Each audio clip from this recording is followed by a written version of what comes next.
Deputada, muito bem-vinda. Obrigado pela sua participação. Eu sou aqui o Caio Barbieri, sou aqui colunista do Metrópolis.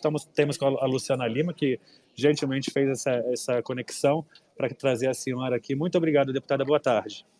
Oi, boa tarde, Caio. Boa tarde, Luciana. Boa tarde a todos que estão aí nos acompanhando nesse bate-papo que nós vamos fazer.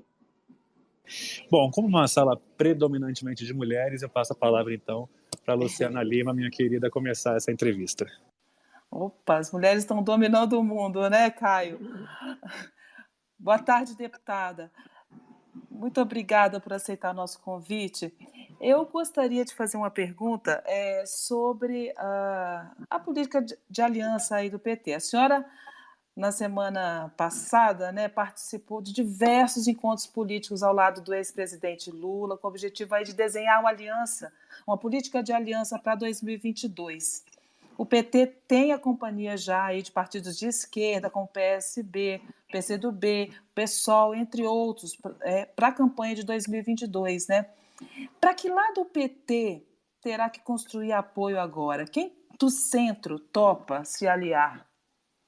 Bom, boa tarde, Luciana. Primeiro, assim, só esclarecer que a gente está numa fase de muitas conversas com partidos políticos e lideranças, mas não propriamente com vistas a coligações em 2022. Eu acho que essa fase da coligação e de discussão sobre alianças eleitorais vai se dar a partir do próximo ano.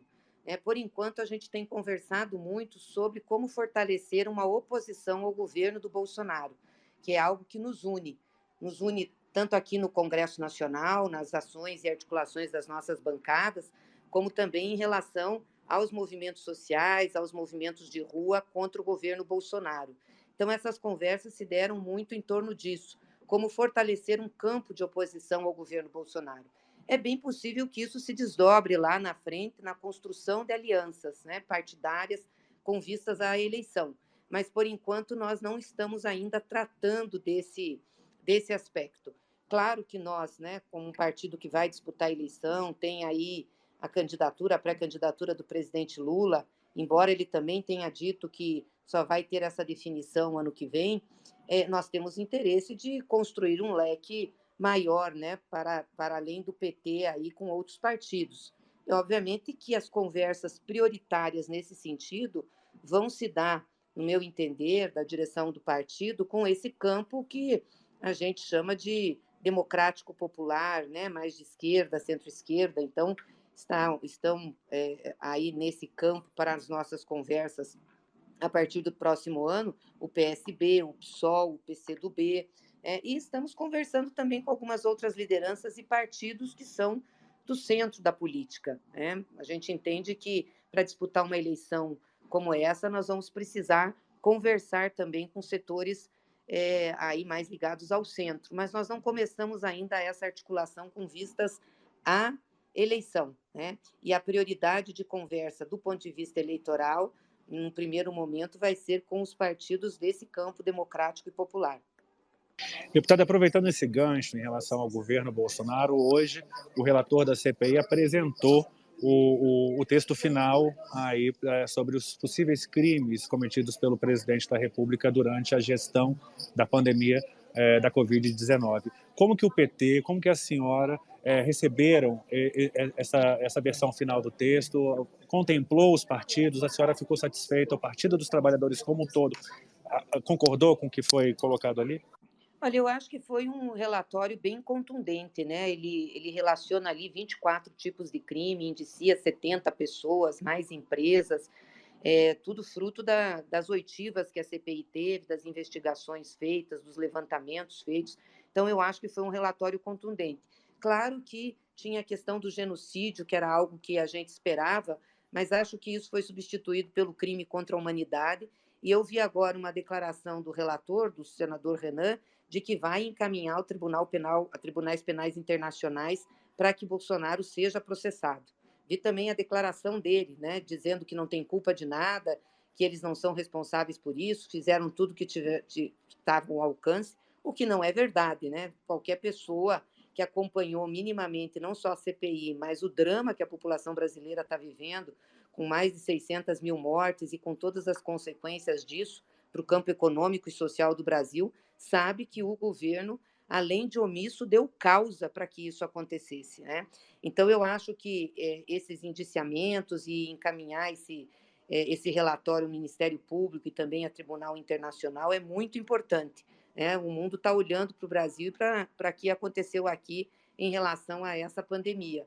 Então, eu acho que o relatório cumpre um papel importante de colocar isso às claras, né? E espero que esse relatório, ao ser enviado para a Câmara, ele também tenha a força aí de colocar o presidente Arthur Lira numa situação de abrir um dos processos de impeachment. Eu acho que o relatório vem para colaborar e corroborar com as denúncias que já estão nesses mais de 120 pedidos de impeachment que tramitam aqui na casa.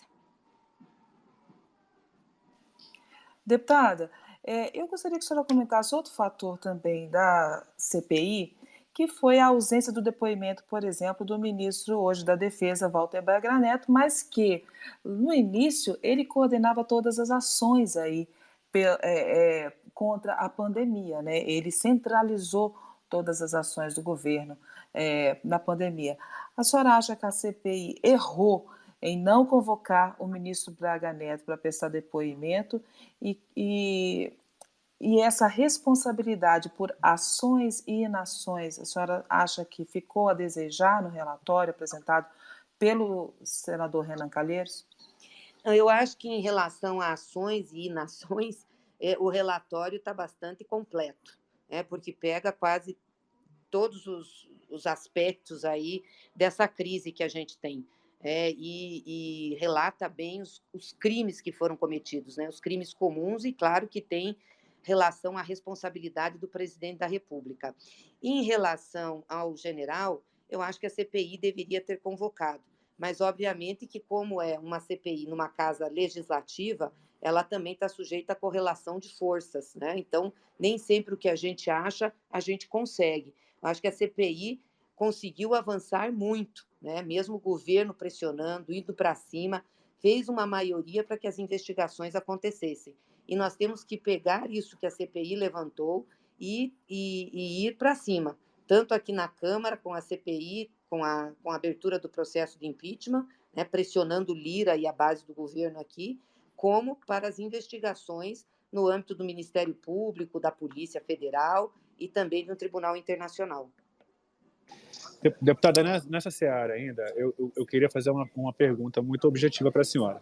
O que a gente percebeu é que desde o início da instalação da CPI, ali, que da participação, dessa participação em massa da população, de jornalistas, quase que em tempo real, ali na CPI, a gente percebeu que a popularidade do governo Bolsonaro, de acordo com as pesquisas publicadas, foi definhando até os dias de hoje, chegando ali no mínimo e numa maior rejeição em relação à pessoa do presidente. A senhora acredita que com o fim da CPI, há chance do governo tentar recuperar essa imagem perdida com esses escândalos, com essas situações, principalmente da Prevent Senior, da Covaxin? A senhora acredita que há chance para o presidente Bolsonaro reverter essa crise de imagem que ele sofreu com todas essas situações reveladas?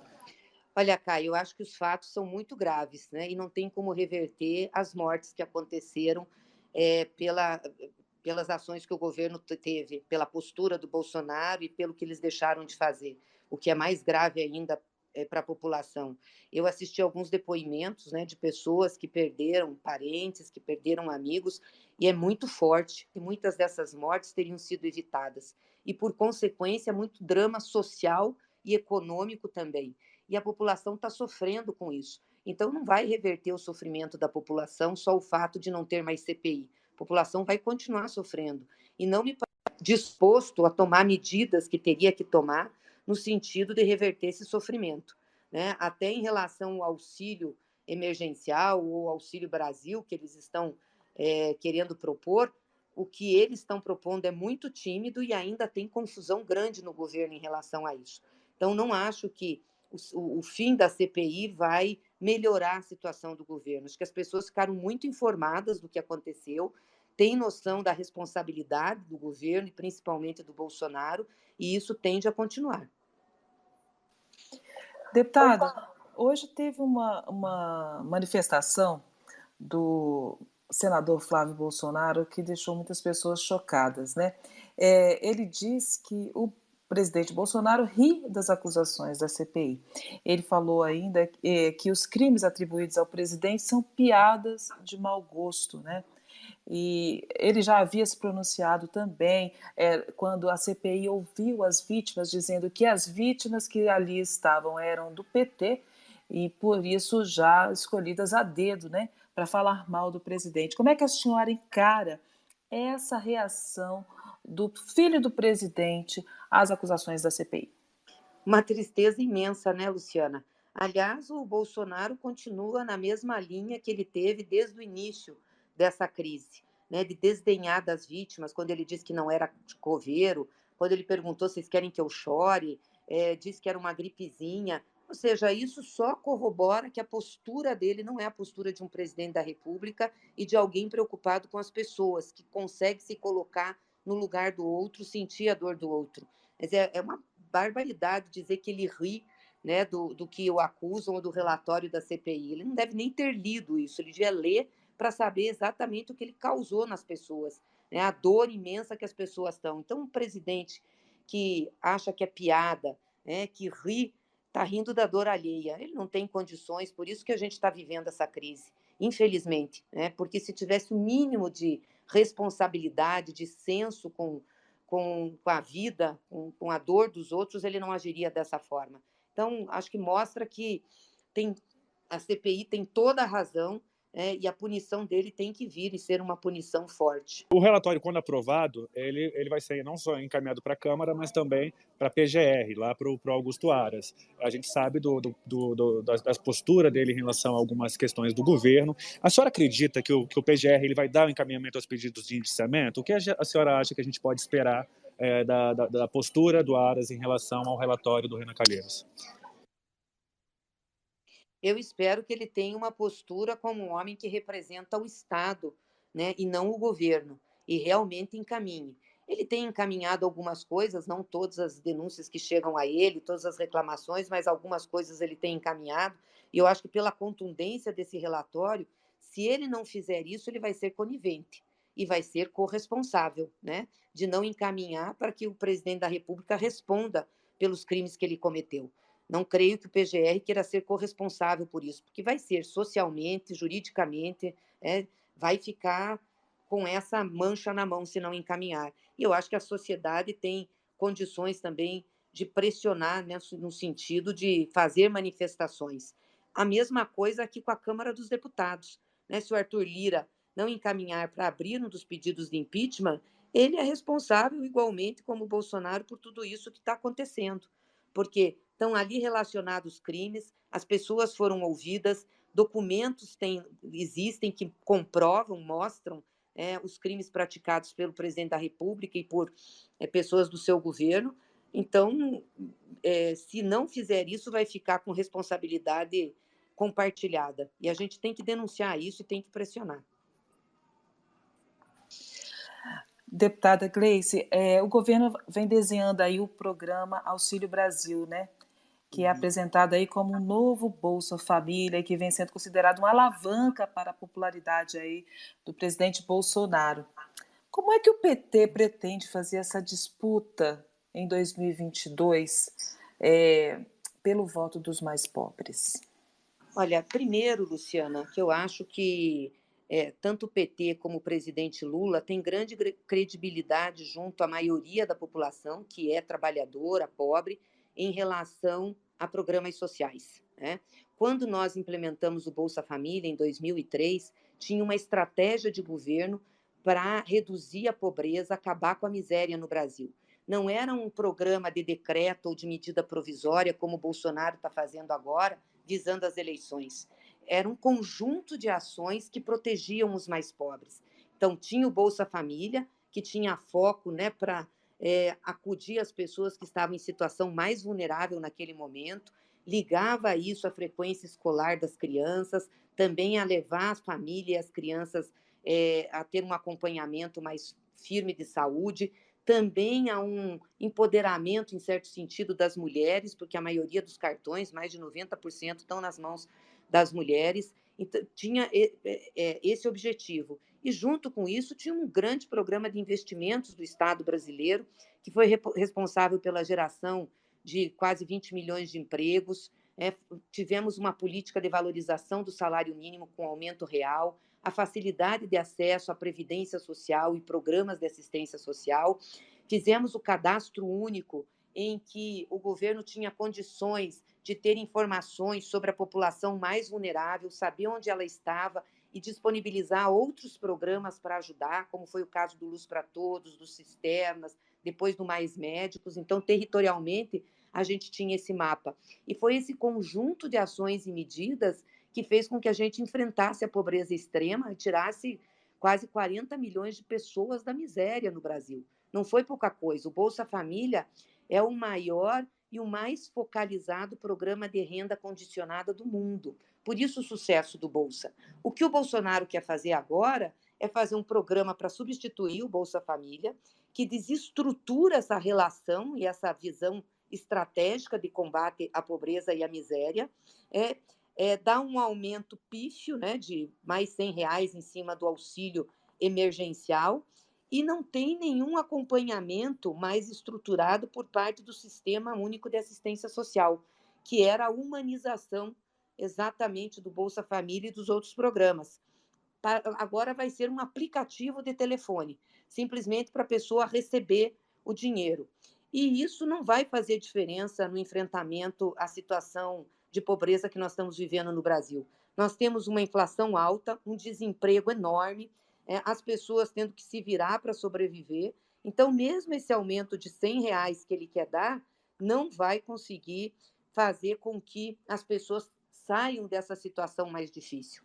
É importante lembrar que, se nós estivéssemos no governo, mesmo sem a pandemia, o valor do Bolsa Família já estaria em torno de R$ 300, né? Porque a gente sempre, todo ano, fazia, dava reajustes ao Bolsa, né? E numa situação dessa de pandemia, obviamente que a gente estaria com um reajuste muito maior. Nós apresentamos um projeto que está aqui na Câmara, chama o Mais Bolsa Família, e esse programa ele se propõe a complementar a renda para que todos que estão em situação de vulnerabilidade ganhem até R$ 600, complementando a renda das pessoas ou também disponibilizando para as pessoas que não têm renda nenhuma esse valor, que é o mínimo necessário para passar por essa crise grande que nós estamos passando. Então, esse debate nós vamos fazer com toda a certeza, com os dados e com a percepção das pessoas. E aqui eu quero dizer uma coisa, viu, Luciana? Não é fácil enganar o povo e nem comprar o voto do povo. Bolsonaro que não acha que ele fazendo um programa como esse, sem tomar outras medidas para cuidar da população, o povo pobre vai votar nele. Não vai acontecer isso. As pessoas sabem que isso é uma obrigação do Estado, de um governante, socorrer o seu povo. E ele está fazendo isso, e isso está ficando cada dia mais claro para as pessoas, por uma questão eleitoral, simplesmente porque ele quer se recolocar no cenário de disputa em melhores condições. Então, não é fácil não enganar o povo. Eu acho que o povo não vai ser enganado por isso, não. E a gente tem condições de fazer esse debate, mostrando o que aconteceu no Brasil numa época em que nós, de fato, enfrentamos a pobreza e a miséria. Bom, são 16 horas e 21 minutos aqui em Brasília, nessa quarta-feira de sol, aqui na capital federal. A gente está entrevistando a deputada federal Gleice Hoffmann, presidente nacional do Partido dos Trabalhadores. Deputada, eu tenho uma curiosidade, uma pergunta que é bastante até curiosa. Há analistas políticos que dizem que o bolsonarismo e o petismo, ou melhor, o lulismo, eles se retroalimentam. Não estou falando aqui de CPFs e nem de políticos em si, eu estou falando de campos eleitorais possíveis aí na eleição do ano que vem. A senhora acredita que uma possível impossibilidade, uma eventual impossibilidade do presidente Bolsonaro ser candidato nas eleições do ano que vem inviabilizaria a candidatura do ex-presidente Luiz Inácio Lula da Silva? Isso por trás está aquela pergunta, né, Caio? Vocês preferem disputar com o Bolsonaro? Não é verdade isso, não, Caio. Primeiro dizer o seguinte: a gente tem um campo que é o campo democrático, onde nós estamos, e tem o campo autoritário, que é onde Bolsonaro está. Nós temos o campo popular, o campo progressista, que é onde nós estamos, e tem o campo da extrema-direita, onde Bolsonaro está. Então, não é uma questão de bolsonarismo ou lulismo, é porque esses movimentos representam o que se defende na política. Nós defendemos uma sociedade democrática, participativa, defendemos que o povo esteja incluído no desenvolvimento econômico, que não seja estatística, que seja uma centralidade dos investimentos públicos, que é o contrário que o Bolsonaro defende. O Bolsonaro defende ditadura, o Bolsonaro defende torturador, o Bolsonaro defende o mercado, defende o neoliberalismo, né? As políticas do Guedes é vender tudo que é estatal, é entregar, é acabar com os programas sociais, vem com esse lero-lero que tem que ter em consideração a emenda 95, que é do teto dos gastos, quando eles já gastaram quase tudo por fora, como foi ano passado com aquele orçamento de guerra, como eles permitem que os deputados aqui tenham as emendas de relator de quase 20 bi para disponibilizar para a base. Então, eles querem mentir para o povo, dizer que não podem por uma questão orçamentária, que é mentira, eles já estão gastando para além da emenda do teto, que está desmoralizada esse teto de gastos, né? Então, o que nos difere é isso, não é um movimento lulista e bolsonarista, não. São campos e áreas de atuação, concepção sobre o papel do Estado e o tipo e o modelo de desenvolvimento econômico e social. E nós não escolhemos adversário, nós vamos defender o que nós defendemos sempre. É isso que nos motiva, é por isso que nós existimos, é por isso que o PT existe e é por isso que o presidente Lula se dispõe a discutir de novo com esse país. Então, é isso que nos move. A questão do ex-juiz Sérgio Moro. Nas próximas semanas, ele ficou de dar uma resposta aí ao Podemos se ele aceita ser candidato em 2022 ao Planalto. O Moro ele quer abarcar os votos dos chamados órfãos da Operação Lava Jato, pessoas que se decepcionaram com o atual presidente no papel de o combatente, né, da corrupção. Eu queria saber como é que a senhora vê a candidatura do ex-juiz Sérgio Moro e o que esperar de um debate com a presença do Lula e do Moro.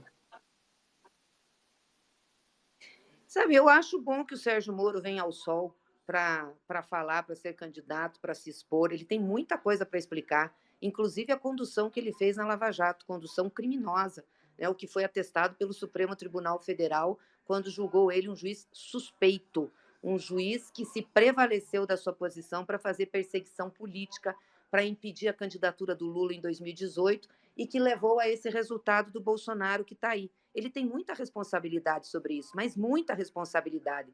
Então é bom que ele venha e que debate, que sustente o que ele falou. Duvido que ele sustenta num debate político público, porque a situação dele era muito fácil, dava entrevistas, ia para a TV, ninguém fazia o contraditório com ele, pois agora ele vai ter o contraditório e vai ter que explicar muitas coisas. Então é bom que ele seja candidato. Bom, nessa linha também de possíveis candidaturas, deputada, é o que eu também quero que a senhora analise um cenário sobre a situação do Ciro Gomes com a situação do ex-presidente Lula. O Ciro vem como é que se diz, criticando, atacando o ex-presidente publicamente, né, sem nenhum tipo de censura ou de comedimento. Mas assim, na sua avaliação, existe uma possibilidade de uma união aí futura, ou o Ciro já é carta fora do baralho nessa composição partidária? Olha, qualquer unidade aí do campo dos partidos ou de pré-candidaturas vai depender muito da postura de cada um frente ao debate e ao processo político. O que o Ciro está fazendo, obviamente, que não está ajudando em nada. E acho que está prejudicando ele, inclusive. Aquela briga que ele teve na semana passada com a Dilma, como é que ficou? Como é que a senhora viu aquilo, hein? A senhora acha que foi além da conta? A Dilma também respondeu. Como é que a senhora enxergou aquele bate-boca na internet? Eu acho que ela tinha que responder, né? Porque ela não podia ficar quieta, ela mesma disse, eu tenho que responder para esclarecer. Eu acho que foi de um desrespeito muito grande, né? Eu fico pensando assim, eu acho que se ele tinha tanta coisa de avaliação, e tanta crítica, e tanta denúncia, por que ele não fez no momento certo, quando ele estava junto, estava no governo? Por que ele esperou tanto tempo para fazer isso? Eu acho que é isso, acho que o Ciro vai colher o que está plantando. Muito obrigado pela sua participação, deputada Gleice Hoffmann, presidente nacional do Partido dos Trabalhadores. Legal, obrigada, Caio, obrigada, Luciana, e obrigada a todos e todas que nos acompanharam. Abraço para vocês.